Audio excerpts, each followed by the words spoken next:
In 1978, we bought an old townhouse in Ruthin and did it up. Soon afterward, I spotted a building in the centre of town that I thought would turn into a bistro and a bed and breakfast business. I didn't have enough money to buy it, but we secured a mortgage and started converting it. Eventually, we opened Oliver's Bistro, and above it, the bed and breakfast business that my husband John's parents were to run. Above that, there was a small flat where my mother lived. By that time, she had suffered a stroke and begun to show symptoms of Alzheimer's. It was a hectic period with the bistro, the bed and breakfast business, and Mum becoming increasingly forgetful. Life was full, and I was often exhausted. I enjoyed being busy and having people around. It suited me better than being alone. But at times I wonder if I'd taken on too much, especially as my marriage, rocky from the start, was foundering. In the spring of 1979, John invited Julian to the States for his 16th birthday in the Easter holidays. The two still spoke over the phone occasionally, and Julian wanted to be in touch with John as he hoped to become a musician, and already had a fledgling band. I knew that his father's support and advice would mean a great deal to him. It was with high hopes that Julian flew to the States at the beginning of April. After a few days in New York, John announced they were all going to Florida on holiday. He sent Julian ahead with a young man named Fred Seaman, his personal assistant, who drove them in a Mercedes station wagon. John told Julian that he'd enjoy the trip and the rest of the family would follow shortly.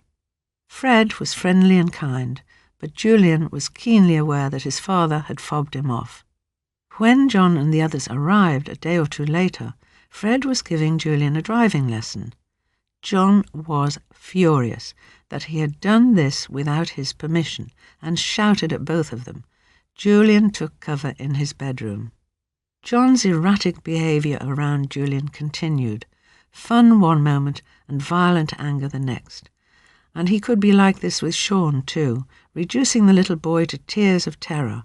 Fred Seaman, or sometimes Yoko, would act as a buffer when John lost his temper. Julian was constantly on tenterhooks, sensing that an eruption was coming and retreating to his room in the hope of avoiding it. Back in Wales, Julian continued to ring John, but all too often he was unable to get past Yoko. Julia, John's sister, experienced the same response. When on rare occasions Julian managed to reach his father, John seemed glad to hear from him and would chat happily about what he was up to. By late 1980, Julian began to feel that there was a genuine breakthrough in his relationship with his father. John was at last making a new album, Double Fantasy. He began to call Julian more often. It was as though, with his creative juices flowing, he had woken up and realized his son needed him. He even played Julian tracks from the album and asked his opinion, something he had never done before and which gave Julian's confidence an enormous boost. Then, just as it looked as though they might be forging a closer relationship and that John's life was turning round, he was shot outside the Dakota building, returning from a recording session. It was just before 11 on that terrible December the 9th night when a supposed fan, Mark Chapman, who had asked John for his autograph earlier that day and exchanged friendly words with him, shot him 4 times. John was hit twice in the back and twice in the shoulder. A 5th bullet missed him. Yoko had been a couple of steps behind him, and it must have been appalling for her to witness. John staggered up the 6 steps outside the Dakota building before he fell. As Yoko screamed for an ambulance, the porter, who knew John well, covered him with his jacket, then pressed a button that connected him straight to the police.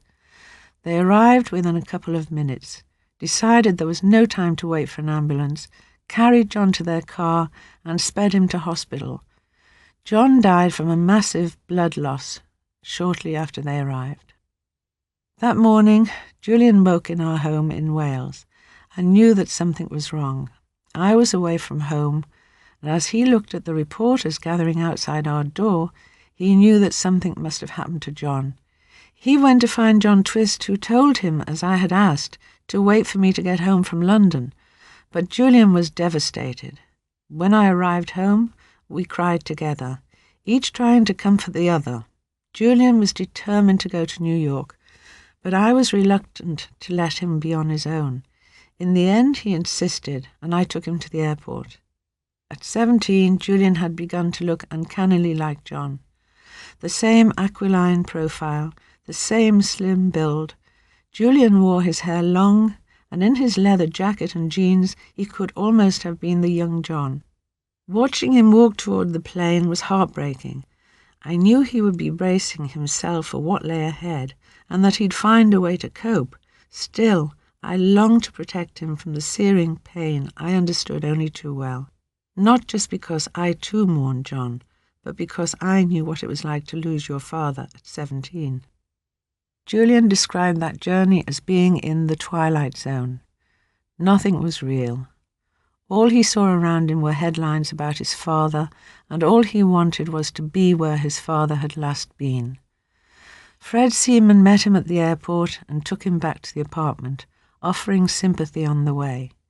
Outside the Dakota building, hundreds of fans were holding a vigil, chanting John's songs, which were being played on almost every radio station across the country. As Julian and Fred emerged from the car, Julian was mobbed by crowds of fans and press, wild with excitement at the sight of John's son. There was chaos as bulbs flashed and people screamed at him. Julian, unprepared for this, put his hands in front of his face and was hustled through the crowd to the car park entrance of the building, fortunately avoiding the spot where John had fallen. Inside the Dakota there was no sign of Yoko or Sean, who had been taken off by his nanny. Yoko had said that Sean wasn't to be told of John's death until she was ready to talk to him herself. Fred, Julian said, was devastated. He had spent a lot of time with John over the last 2 years and had loved him very much. At one point, Fred drew Julian aside and told him quietly to be prepared for the fact that Yoko was not going to include him in any arrangements. "She will do anything to keep you in your place," he said. "Sean is the only person who matters to her. There's simply no place for you in her world." Fred's message was pretty brutal, but it was proven absolutely true over the next weeks and months.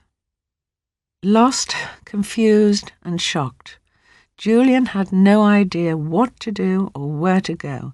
He just sat in the kitchen come living room, waiting as various employees came and went.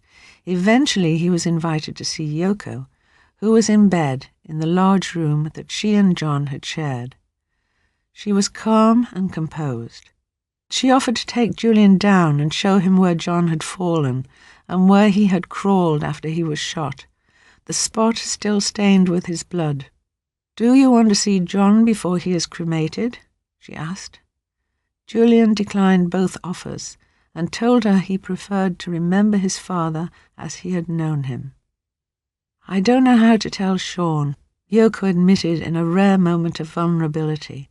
Julian advised her to tell him straight, and she asked Julian if he would do it with her.